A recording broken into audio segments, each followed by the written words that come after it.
Thank you very much, Mr. Chairman. Briefers, indeed, for your very strong presentations.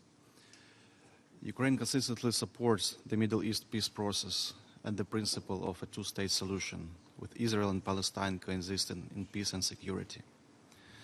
The lack of a direct dialogue and an almost inexistent political process create an extremely unpredictable and explosive situation.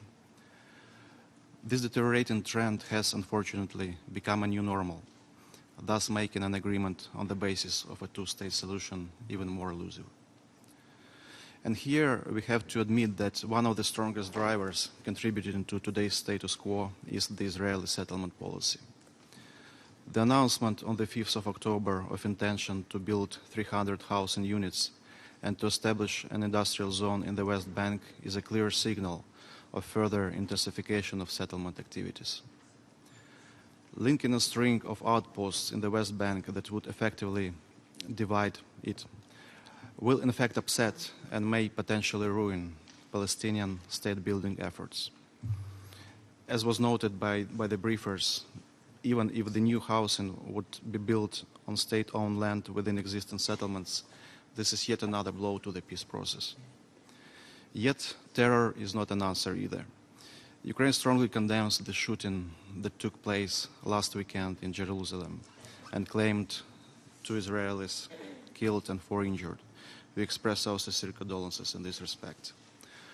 Overall, we are deeply concerned by a vicious circle of escalation that we constantly witness. Often repeated pattern of attacks and counterattacks demonstrates that the status quo is but a road to nowhere. We strongly believe that all sides must demonstrate genuine restraint and refrain from disproportionate use of force that could only stir up the violence and lead to increased casualties. And all this can play into extremist hands who are trying to undermine the fragile prospects for peace. Thus, halting violence and de-escalating the situation is an immediate priority. Concrete steps should be taken by all sides to calm tensions, to bring back the parties to the negotiating table, to renew peace process, and to re-inject at least some confidence into the moribund two-state solution. That is why Ukraine calls on all political leaders from all sides to work together through visible actions to de-escalate the situation and to restart direct dialogue.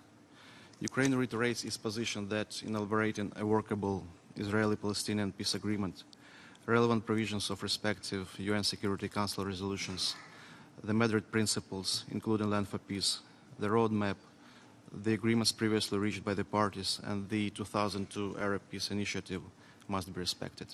Merci beaucoup.